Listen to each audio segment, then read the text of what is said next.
في حمام عمومي براس الحاره، دبري حالك تحت انزلي. لك يا اخي مشان الله مشان الله، الله يوفقك. والله ما تطول بس شوي.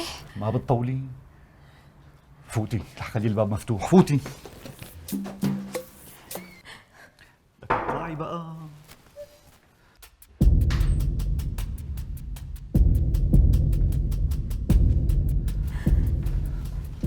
من في عندك هون؟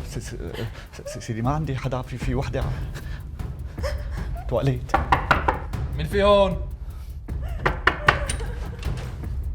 لك شو هاد؟ مين مربطها هيك؟ سيدي والله مو انا. ادفع مليون ولا بحل لك القصه.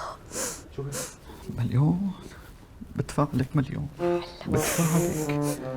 لا يا سيدي لا، ما حدا ربطني، بس انا كنت عم ربط السجاده، عم لف علي الحبل. انا عملت باصلي وانت عملتي باصلك.